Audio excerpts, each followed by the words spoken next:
پاک صلی اللہ علیہ وآلہ وسلم سے ملنے کی کوشش کی، مگر آپ اس وقت گھر تشریف نہیں رکھتے تھے، اس لیے آپ نے والدہ کے حکم کے تعمیل کرتے ہوئے واپس چلے گئے۔ صحیح روایت کے مطابق یہ بھی ہے کہ رسول پاک صلی اللہ علیہ وآلہ وسلم کے وصال کے بعد حضرت عمر فاروق رضی اللہ تعالی عنہ برابر 10 سال تک حضرت اویس کرانی سے ملاقات نہ کر سکے۔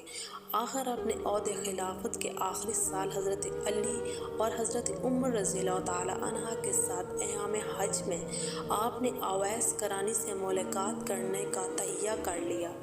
میدان عرفات میں آپ پہنچے تو وہاں مسلمانوں سے خطبہ کر کے پہلے اہل کوفہ کو کھڑا کیا، پھر وہ کھڑے ہو گئے تو ان میں سے فرمایا کہ آپ میں سے اہل قرآنی بیٹھ جائیں۔ وہ کھڑے رہے جو کہ اہل قرآنی ہیں اور کوفہ والے بیٹھ جائیں، سوائے ایک ضعیف شخص کے سب بیٹھ گئے۔ جب اس نے تصدیق کی کہ وہ قرآنی کا رہنے والا ہے تو حضرت عمر رضی اللہ تعالیٰ عنہ نے پوچھا کہ کیا وہ اویس کرانی رضی اللہ تعالیٰ عنہ کو جانتا ہے؟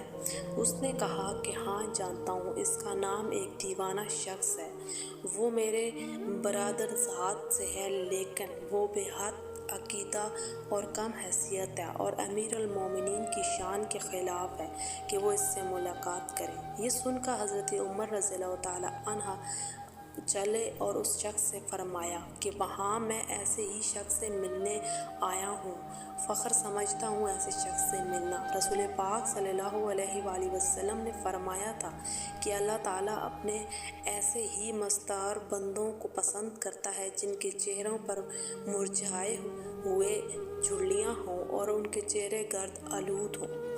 عرض کیا کہ اے حضرت عمر رضی اللہ تعالیٰ اور حضرت علی رضی اللہ تعالیٰ کو ساتھ لے کر چلتا ہوں، اور کوفہ تشریف لے گئے۔ جب یہ لوگ کوفہ پہنچتے ہیں اور پوچھتے پوچھتے غار نمرہ پہنچے تو دیکھا کہ حضرت اویس کرانی ایک درخت کے نیچے مصروف نماز تھے۔ حضرت عمر رضی اللہ تعالیٰ عنہ کعبے کے رخ کی طرف جا کر بیٹھ گئے۔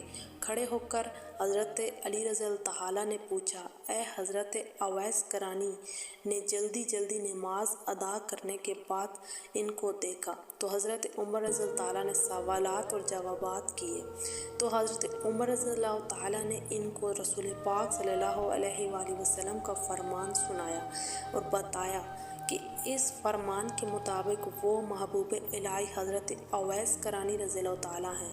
پھر آپ نے اویس کرانی رضی اللہ تعالیٰ عنہ سے دریافت کی کہ اپنا دایاں ہاتھ دکھا دیں، جو فرمان رسول کے مطابق 1 درہم برابر سفید نشان ہے۔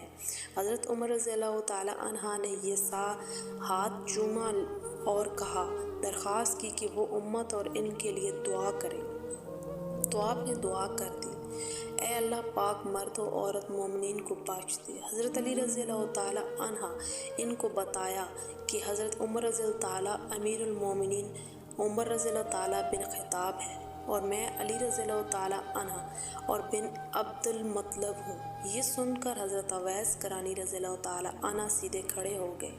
حضرت عمر رضی اللہ تعالیٰ عنہ کو سلام کیا اور جزائے خیر کی دعا دی۔ حضرت علی رضی اللہ تعالیٰ سے بھی اور حضرت عمر رضی اللہ تعالیٰ نے رسول پاک صلی اللہ علیہ وآلہ وسلم کا پیغام ان کو دے دیا۔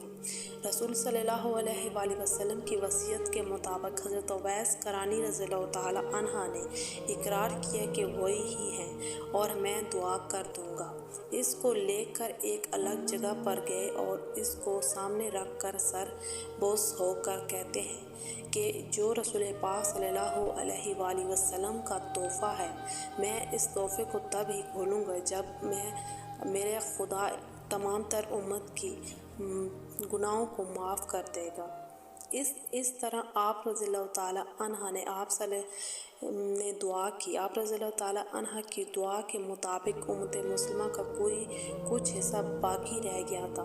آپ رضی اللہ تعالیٰ عنہ نے عرض کیا کہ یا الہی، میں تو تیرے محبوب کی سارے امت کو مغفرت کا طلبگار ہوں۔